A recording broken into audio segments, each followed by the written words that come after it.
क्या आपको पता है 2023 में जितनी भी जंग हुई हैं, जितनी भी वॉर्स हुई हैं, उसमें 40% जो लोग मरे हैं वो वुमेन थी। वेल, ये नंबर पिछले साल से डबल था, 2022 से डबल था।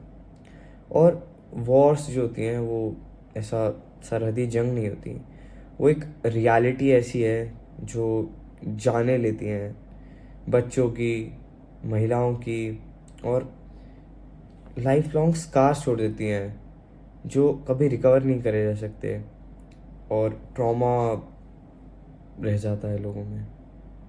हम इसी टॉपिक के बारे में अब आगे बात करते हैं कि जंग क्या है और इस जंग के पीछे क्या क्रूर सच्चाई छुपी है। तो सबसे पहले हम बेसिक डेफिनेशन ऑफ वॉर की बात कर लेते हैं कि वॉर जो है एक कन्फ्लिक्ट होता है बिटवीन नेशन और ग्रुप्स। ये ऑफन जो पॉलिसीज़ होती हैं या पावर होती है या आइडियोलॉजी होती है उनके बेसिस पे डिवाइडेड रहता है। उसके बाद चीज़ आती है तबाही, मौत और इंसान के तड़पने की, destruction, death and human suffering. So जो वॉर्स हैं ये एक फेलियर रिफ्लेक्ट करते हैं, जो इनके कॉन्सिक्वेंस एक फेलियर रिफ्लेक्ट करते हैं कि हम जितने भी डिफरेंसेस होते हैं हम उनको पीसफुली नहीं पीछे छोड़ सकते। इनके पीछे कई सारी जानें जाती हैं, कई घर जाते हैं और कई भविष्य तबाह हो जाते हैं। कुछ लोग इसको फाइट फॉर जस्टिस या फाइट फॉर फ्रीडम कहेंगे, बट ज़्यादातर लोगों के लिए ये सफरिंग और पेन लाती है। ये सब किस पे बेस्ड है? डिप्लोमेटिक और कॉन्ट्रैक्चुअल वीकनेस ऑफ नेशन और ग्रुप्स। जब हम किसी भी पॉलिटिशियन को अपना फेथ देते हैं, अपना वोट देते हैं, तब हम उनको ये रिस्पॉन्सिबिलिटी देते हैं कि आप हमारे लिए डिसीजन लोगे, आप हमारे बिहाफ पे डिसीजन लोगे। और उस डिसीजन का अगर नतीजा वॉर्स निकल रही है तो हमारे डिसीजन लेने में, हमारे फेथ में गलती है। क्योंकि जितने भी कॉन्फ्लिक्ट्स होते हैं वो इंटरनेशनल लेवल पर या डिप्लोमेटिक या कॉन्ट्रैक्चुअल एग्रीमेंट से सॉल्व किए जा सकते हैं। फ्रेंडशिप्स बढ़ाकर या कुछ भी करके ये चीज़ें सॉल्व की जा सकती है, और वॉर्स एक लास्ट स्टेप है। सो इन शॉर्ट, जो वॉर्स होती हैं वो एक डार्क साइड ऑफ ह्यूमैनिटी को शो करती है, and peace is worth fighting for. शांति, अमन के लिए लड़ना ज़रूरी है। तो अब हम बात करते हैं जो हिस्ट्री में पहली लड़ाई हुई थी हमारी। ये जो पहली रिकॉर्डेड वॉर है ये 2600 BCE में हुई थी मेसोपोटामिया में। ये दो सिविलाइजेशंस के बीच थी, सुमेर और इलाम। सो ये वॉर एक सुमेरियन किंग जो एम्ब्रेबिस ऑफ किश थे, उन्होंने लड़ी थी एलमाइट्स के अगेंस्ट, जो इलामीज होते हैं उनके अगेंस्ट। सो ये जो जंग थी ये क्यों थी? बिकॉज एक ट्रेड रूट्स के ऊपर जो कंपटीशन रहता है कि हाँ अब हम ट्रेड यहाँ से करेंगे, हम यहाँ से करेंगे, और कुछ वैल्यूएबल रिसोर्सेज रहेंगे, मिनरल्स रहेंगे उनके ऊपर, जैसे टिम्बर, मेटल्स, प्रीशियस स्टोन्स, और इन सब के वजह से ये चीज़ें थी, ये सुमेरियन सिटी के लिए ज़रूरी थी, बट वहाँ पे स्केर्स थी, वहाँ पे कम मिलती थी। सो इसीलिए ये लड़ाई हुई। तो इलाम जो है हमारे modern day south west Iran में है, इसका कंट्रोल था इन रिसोर्सेज पर, जो एक इकोनॉमिक राइवलरी का कारण बनी। फिर उसके बाद जो प्राइमरी पर्पस था वो कंट्रोल था इन ट्रेड रूट्स के ऊपर और इकोनॉमिक एंड पॉलिटिकल पावर को गेन करना। सो सुमेर इस वॉर में जीत गए थे। तो अब इस वॉर के इफेक्ट्स क्या रहे? सबसे पहले इकोनॉमी पे एक इफेक्ट रहा कि जो सुमेर था उसकी इकोनॉमी बूस्ट हो गई, क्योंकि उसके पास रिसोर्सेज आ गए और ट्रेड और वेल्थ बढ़ गई उसकी। और जो इलाम जैसे देश हैं उन्होंने इकोनॉमिक सेटबैक्स को फेस करा। उसके बाद पॉलिटिक्स में ये ईरान के लोग थे, उनका स्टेटस को बढ़ा दिया, और इन्होंने एक यूनिफाइंग कर दी सुमेरियन स्टेट्स और किशी के लीडरशिप के अंदर। फिर उसके बाद सिविलियंस की बात करी गई, तो सिविलियंस के अंदर कोई जो इम्पैक्ट था वो एक क्लियर नहीं है हमारा, बट फिर भी जो एंशियंट वॉर्स थी वो डिस्ट्रक्शन लेके आती हैं, डिस्प्लेसमेंट लेके आती है, और लॉस ऑफ लाइफ लाती है, डेथ लाती है सिविलियंस के लिए।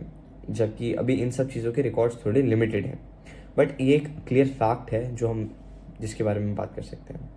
सो एक और बात करते हैं कि ये रिकॉर्ड्स हमेशा लिमिटेड क्यों रहते हैं, because lifes of civilians have no significant value in lifes of the rulers और डिक्टेटर्स टू से।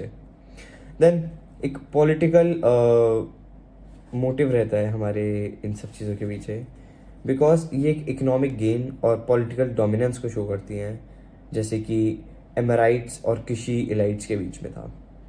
सो इनसे किशकंदा के लोगों को क्या हुआ कि उनकी वेल्थ बढ़ गई, उनके प्रेस्टीज बढ़ गए, और जो कॉमन लोग थे लाइक उन लोगों ने सिग्निफिकेंट कॉस्ट दी in the form of lifes and resources. तो अब हम बात करते हैं कि आजकल के जो मॉडर्न टाइम वॉर्स होते हैं उनके अंदर उनके रीजंस क्या रहते हैं, उनके कॉजेस क्या रहते हैं। तो सबसे पहले हम जियोपॉलिटिकल राइवलरीज, जैसे कि competition between Nations for regional और ग्लोबल डोमिनेंस, जिससे कि कन्फ्लिक्ट्स होते हैं और कई स्ट्रैटेजिक इंटरेस्ट की वजह से, पावर लेने की वजह से ये राइवलरीज और वॉर्स होती हैं। जैसे कि अभी रशिया यूक्रेन वॉर थी जो 2014 से चल रही है एक्चुअली में, जो 2022 में जाके इंटेंसिफाई हो गई, ज़्यादा बढ़ गई। एंड इससे क्या है कि रशिया का जो एम है कि वो काउंटर करेगा नेटो के इन्फ्लुएंस को, वो चीज़ थी। और इसके अंदर 2024 में ही 49,881 डेथ्स को रिकॉर्ड करा गया, जो एक बहुत छोटा नंबर तो है नहीं। फिर उसके बाद दूसरा रीज़न आएगा रिसोर्स स्कैर्सिटी, जिससे कि मतलब कंपटीशन ओवर रिसोर्सेज, जैसे कि तेल, ऑयल, वाटर, मिनरल्स, और आगे जाके तो ये वाटर के ऊपर जो कंपटीशन है वो और ज़्यादा बढ़ने वाला है because of climate change and deforestation. तो हमें इस टॉपिक के ऊपर भी और वॉर्स दिख सकती हैं आगे जाके इस पॉइंट के ऊपर। बाकी इसके बाद ये क्लाइमेट चेंज है, इससे और शॉर्टेज जब बढ़ेगी तब और वॉर्स एस्केलेट हो सकती हैं। अब इसका एक एग्जांपल है सूडान सिविल वॉर, जो 2008 से चलती आ रही है, एंड ये ऑयल रिच रीजन्स और वाटर स्कैर्सिटी के बीच में है, जिसके अंदर 9,201 डेथ्स रिकॉर्ड हुई 2024 में। इसके बाद एथनिक और कल्चरल टेंशन्स की वजह से भी वॉर्स होती हैं, जैसे कि हिस्टोरिकल और कल्चरल डिफरेंसेस, कि भाई हमारे पास्ट में ऐसा था, तुम्हारे पास्ट में ऐसा था, इसलिए अब हम जंग करेंगे। आज जंग करेंगे कि तुम्हारा पास्ट ऐसा था, हमारा पास्ट ऐसा था, इसलिए आज हम साथ में आके जंग करेंगे। और क्या होगा, कई सारी इनोसेंट लाइव्स आएंगी, क्योंकि हम गड़े मुर्दे उखाड़ना चाह रहे हैं बेसिकली। फिर उसके बाद कल्चरल डिफरेंसेस, कि भाई मेरे कल्चर में तो ये चीज़ है, आपके कल्चर में ये चीज़ है, हम मेरे कल्चर को ये चीज़ तुम्हारे कल्चर के बारे में पसंद नहीं आती, इसलिए अब हम वॉर करेंगे। सो सेम चीज़ है। म्यांमार का जो सिविल वॉर है ये 1948 से चला आ रहा है, और ये 2021 में ज़्यादा इंटेंसिफाई हो गया। एथनिक ग्रुप्स थे जैसे रोहिंग्या, प्रोसिक्यूशन को फेस करा। इसके साथ 13,049 लोगों की डेथ हुई 2024 में। देन उसके बाद जो रीजंस आते हैं, जैसे कि इकोनॉमिक इंटरेस्ट, जैसे कई जगह इकोनॉमिक एडवांटेजेस और कंट्रोल ओवर ट्रेड रूट्स को लेने के लिए भी वॉर्स होते हैं। जैसे अभी चाइना भी कर रहा है, कई सारे देशों पे लाइक उनको लोन दे रहा है, देन उनके इकोनॉमिक रिसोर्सेज पे कब्जा कर रहा है। इसका एक और एग्जांपल है यमन सिविल वॉर, जो 2014 से चलती आ रही है। एंड इसके अंदर जो रीजनल पावर्स हैं जैसे सऊदी अरेबिया एंड ईरान, इनका जो इन्फ्लुएंस है वो स्ट्रैटेजिक ट्रेड रूट्स के ऊपर है, और इसमें थाउजेंड्स ऑफ सिविलियंस की जाने गई हैं। फिर उसके बाद आता है आइडियोलॉजिकल कन्फ्लिक्ट्स, जैसे कि पॉलिटिकल आइडियोलॉजीज। मैं इसके लिए कोई ऐसा सच एग्जांपल देना नहीं चाहूँगा, बट इट्स लाइक एक पॉलिटिकल पार्टी ए है और एक पॉलिटिकल पार्टी बी है। पॉलिटिकल पार्टी ए एक चीज़ को एक जैसे लेफ्ट विंग और राइट विंग हो गया, देन दीज जो ये दोनों जो ग्रुप्स हैं, ये दोनों के बहुत ऐसे अगेंस्ट रहते हैं एक दूसरे के। तो इन लोगों के बीच में एक आइडियोलॉजिकल कन्फ्लिक्ट का स्टेट बढ़ सकता है because of political ideologies, and इनकी वजह से भी कई सारी वॉर्स सामने आ सकती हैं। लाइक डेमोक्रेसी वर्सेस अथॉरिटेरियनिज्म, ठीक है, इन सारी चीज़ की वजह से भी, और जो नॉन स्टेट एक्टर्स होते हैं उन सब की वजह से भी वॉर्स सामने आती हैं। अब जैसे सीरियन सिविल वॉर 2011 से चलती आ रही है। इसके अंदर जो पिट्स की गवर्नमेंट है उन्होंने वेरियस ग्रुप्स के अगेंस्ट फोर्स को प्रेजेंट करा है, एंड फॉरेन आइडियोलॉजीज के साथ बैक करा है उन स्टेटमेंट्स को, जिससे कि जाके 4,244 लोगों की लाइक 4,244 लोगों की डेथ हो गई 2024 में। एंड लास्ट में आएगा हमारा security threats and proxy Wars. Like अगर किसी को एक नेशनल सिक्योरिटी के लिए थ्रेट आया, जिससे कि और मतलब इन्वॉल्वमेंट इन प्रॉक्सी वॉर्स हुई, उससे क्या रहता है कि मेजर सपोर्ट रहता है वो अपोजिंग साइड्स को मिलेगा, जिससे कि कॉन्फ्लिक्ट्स बढ़ जाते हैं। जैसे कि इसराइल पैलेस्टीन कॉन्फ्लिक्ट जो 1970s में इसका मेजर स्टार्ट हुआ था, देन उसके बाद ये 2023 में इंटेंसिफाई हो गया, और इसके बाद प्रॉक्सी सपोर्ट मिला इसराइल को ग्लोबल पावर से, जिसके बाद 22,386 लोगों की डेथ हो गई 2024 में। एंड सिक्योरिटी कंसर्न्स और टेरिटोरियल डिस्प्यूट्स इसका मेन रीज़न रहे।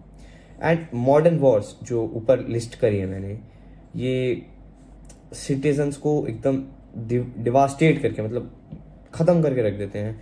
एंड जो वुमेन होती है उनको जेंडर बेस्ड वायलेंस का सामना भी करना पड़ता है, जो 2023 में 50% तक बढ़ गया है। एंड कई सारे हेल्थ केयर बैरियर्स भी होते हैं इन सब चीज़ों में। ये जो वॉर्स रहती है इनका मेन इफेक्ट इंसानों की ज़िंदगी और रिसोर्सेज के अलावा इकनॉमीज़ पर भी पड़ता है, और किसी देश की इकोनॉमिक कंडीशंस को भी बहुत ज़्यादा हैम्पर करते हैं ये। और तो हम इसके बारे में बात करते हैं, तो सबसे पहले हम बात करेंगे डायरेक्ट मिलिट्री कॉस्ट के बारे में। बिकॉज हम जब भी किसी भी एक वॉर को लड़ते हैं तो हमें कहीं ना किसी इंपॉर्टेंट सेक्टर से पैसा निकाल कर, एक बजट का एक बड़ा हिस्सा निकाल कर हमें मिलिट्री इक्विपमेंट्स पे खर्च करना पड़ता है। जैसे कि कई सारी वॉर्स में डिफेंस के लिए जो बजट आता है वो हेल्थ केयर सेक्टर्स और एजुकेशन के सेक्टर से आता है। देन उसके बाद कई सारी चीज़ें होती हैं, जैसे जीडीपी कॉन्ट्रैक्शन, जो कन्फ्लिक्ट्स होते हैं उससे इकोनॉमिक एक्टिविटीज़ बहुत ख़राब हो जाती है, जिससे कि जीडीपी बहुत डिक्लाइन हो जाती है। अब जैसे अगर हम वॉर लड़ने के लिए गए और हमारे देश की जीडीपी वैसे ही बहुत कम है, और अगर हम वॉर में पार्टिसिपेट करते हैं तो हमारे देश में कोई कंट्री, मतलब कंपनीज आएंगी नहीं, एमएनसीज आएंगी नहीं, बिकॉज हमारा देश एक कॉन्स्टेंट स्टेट ऑफ वॉर पर है। हमारा टूरिज्म ठप पड़ जाएगा, एंड उसकी वजह से हमारी जीडीपी जो होगी वो कंट्रैक्ट कर जाएगी, हमारा टूरिज्म खराब हो जाएगा, हमारे देश के लोगों के पास पैसा नहीं होगा, जिससे कि और भुखमरी ऐसी कंडीशंस बनेगी, और नेगेटिव इम्पैक्ट ही पड़ेगा हमारी इकोनॉमी पर, हमारे देश पर। देन इन सब के बीच में ही हमारा जो ट्रेड होता है वो डिस्टर्ब हो जाता है, क्योंकि वॉर जब होती है तो हमारे ट्रेड रूट्स को बंद कर दिया जाता है। जैसे कि अभी रिसेंट इंडिया पाकिस्तान केस में हुआ था कि हमारी जो एयरलाइंस थी उनको भी सस्पेंड कर दिया गया था। हमारी पाकिस्तान एयर स्पेस में हमारे एयरक्राफ्ट नहीं जा सकते थे, even in case of emergency Pakistan ने एंट्री डिनाई कर दी थी। सो ये सारी चीज़ें भी रहती हैं। कई बार इन ट्रेड रूट्स के डिस्टर्ब होने की वजह से जो हमारा एक्सपोर्ट कॉस्ट होता है वो बढ़ जाता है और हमारे देश में कम पैसा आता है। So that's thing too, because shipping cost बढ़ जाती है क्योंकि हमें लंबे रूट से आना पड़ता है। जैसे अभी ट्रेन टिकट्स प्राइसेस थे वो हाई हो गए थे, वो स्काई रॉकेट कर गए थे। Capital flight and market volatility, so जो कन्फ्लिक्ट्स होते हैं वो कैपिटल फ्लाइट को भी ट्रिगर कर देते हैं। जैसे कि जो इन्वेस्टर्स होते हैं वो देश में से पैसा निकालने लग जाएंगे, बिकॉज हमारा देश एक वॉर पर है, तो हमारे देश में बिजनेसेस ग्रो नहीं कर पाएंगे। एंड उसी वजह से जो मार्केट क्रैशेस होते हैं वो सारे आएंगे, एंड ग्लोबल डिप्रेशन भी आ सकता है, हमारी कंट्री में भी डिप्रेशन आ सकता है बिकॉज ऑफ, क्योंकि हमारे देश में इन्वेस्टमेंट्स कम है। और इसी का मेजर एग्जांपल अभी है कि जो 2025 में इंडिया पाकिस्तान स्टैंड ऑफ हुआ था, इसी की वजह से पाकिस्तान का कराची जो स्टॉक एक्सचेंज था और इंडिया का जो BSE and NSE stock exchange थे वो बहुत ज़्यादा ड्रास्टिक पॉइंट्स से गिर गए थे, जैसे 2000 पॉइंट्स तक गिर गए थे। So that is a very huge number. तो अब इन वॉर के जो इफ़ेक्ट रहते हैं, इल इफ़ेक्ट्स, वो एक इकोनॉमिक पॉइंट ऑफ व्यू तक भी सीमित नहीं रहते। ये एक इनोसेंट किलिंग्स को नॉर्मलाइज कर देते हैं और हमारे इंसान और इंसानियत को तबाह कर देते हैं पूरी तरह से। तो अब हम उसी के बारे में बात करते हैं, जिसकी डीह्यूमनाइजेशन, जैसे कि जो वॉर प्रोपेगेंडा होता है वो इंसान को इंसान के खिलाफ भड़का देता है on basis of regional boundaries जो इंसान नहीं बनाई है, एज अ फन फैक्ट। तो इससे कि जो एनिमीज होते हैं उनका दर्द हमें कम लगता है, एंड उनका दर्द कई बार दर्द लगता भी नहीं है।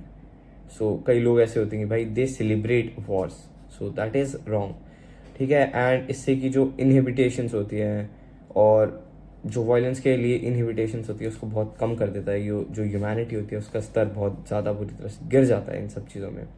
उसके बाद सर्वाइवल इंस्टिक्ट्स, और सर्वाइवल इंस्टिक्ट्स की वजह से जब कभी खाने की तंगी पड़ गई या इकोनॉमिक सेटबैक आ गया, हमारे पास रिसोर्सेज कम रहे, एंड जैसे कि फूड, वाटर और शेल्टर, तो इससे क्या रहता है कि लोग आपस में लड़ने लग जाएंगे। बिकॉज वॉर थी, सरकार ने अच्छे से मैनेजमेंट नहीं करा हमारे देश में, हमारी जगहों पर, जिससे कि एक बहुत बड़ा सेटबैक आ गया हमारे देश में रिसोर्सेज की कमी पड़ गई। एंड आज वही जो आपका नेबर था वही आपके खिलाफ लड़ने आ जाएगा बिकॉज आपके पास खाना है और उसके पास नहीं है, या आप अपने नेबर से लड़ने चले जाओगे बिकॉज उसके पास खाना है और आपके पास नहीं है। आपको भी जीना है इसलिए आपको खाना खाना पड़ेगा, and that's the basic thing.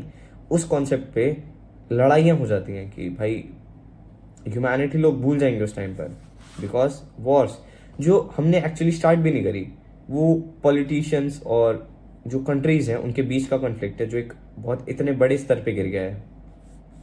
उसके बाद सोशल डाउन्स होते हैं, जैसे कि कई इंस्टीट्यूशंस होती हैं एंड ट्रस्ट होती हैं, उनको वो क्योस फैलाती हैं। कई पॉलिटिकल पार्टीज होती हैं जो राइट स्टार्ट कराती हैं, एंड इससे क्या होता है, जो लूटिंग होती है और लूटपाट होती है वैसे एक्शंस बढ़ जाते हैं।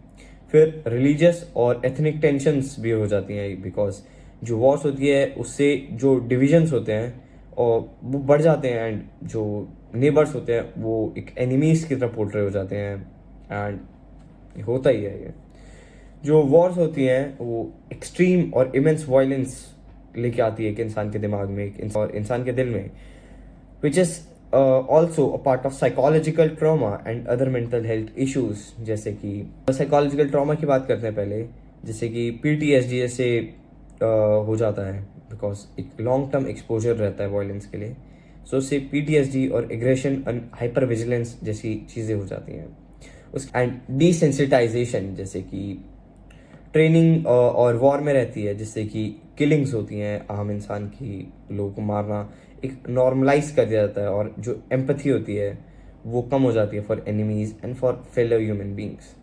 उसके बाद जो पोस्ट वॉर इफेक्ट्स रहते हैं उसके अंदर इकोनॉमी खराब हो जाती है, अनरिजॉल्व ग्रीवियंसेस मतलब तनाव रह जाता है, और जो आर्म्ड एक्स कॉम्बैटेंट्स होते हैं, जैसे कि जो मतलब पहले के आर्मी मैन रहेंगे जिन्होंने हमारी जंग में वॉर्स में पार्टिसिपेट करा, उनके दिमाग में भी बहुत सारी मेंटल हेल्थ इश्यूज हो जाएंगे। They would face traumas and sleep disorders कई तरह के। उसके बाद साइकिल्स ऑफ वायलेंस, जैसे कि अब ट्रॉमा रहेगा, lack of mental health support रहेगा, बिकॉज आप लोगों को पता है हमारे देश में मेंटल हेल्थ का सपोर्ट सिस्टम कैसा ही है। उसके बाद सोसाइटल स्टार्स रहेंगे लॉन्ग टर्म तक, वो सारी चीज़ें भी रहेंगी, एंड उन सब चीज़ों से भी बहुत नेगेटिव इम्पैक्ट पड़ेगा एक इंसान पे, इंसान के लिए। तो एक इसी की बात करते हैं कि मैं एक रिसेंटली वेब सीरीज के थ्रू गया जो जिसका नाम है द लास्ट ऑफ अस। ये एक गेम पर बेस है। सो इसके अंदर दिखा रखा है dehumanisation and survival instincts, because ये एक हाइपोथेटिकल ज़ॉम्बी अपोकलिप्स के ऊपर बेस्ड है, एंड गुड एग्जाम्पल है to see the state of humans in case of war and violence and survival based tactics। and इन सब चीज़ों के बाद जो वुमेन और जेंडर बेस्ड वायलेंस रहता है वो भी एक परसिस्टेंट स्टेट पे रहता है, बट एक्चुअली इस टाइम स्टैम्प तक वीडियो एक्चुअली बहुत लंबी बन चुकी है, एंड इसके लिए अब मेरे को और पार्ट्स लाने पड़ेंगे, मे बी 2 और 3 पार्ट्स रहेंगे इस वीडियो के। So this would be the part 1। To conclude this video I would like to say that the wars are not a solution to any problem, rather a harm to nation and oneself. The people who support the wars should go and take look out at the war fields and then comment on facts and patriotism. Well, the pseudo patriots, जो नकली देशभक्त होते हैं, they would go on and promote the wars without considering the backdrops of it. Basically, लोग जाएंगे and Wars को promote करेंगे जबकि उनको पता भी नहीं होगा कि वॉर्स में होता क्या है असलियत में, क्या जाने जाती हैं एंड ऑल दैट। और वॉर्स किसी भी तरह से किसी भी प्रॉब्लम का कोई सोल्यूशन नहीं है।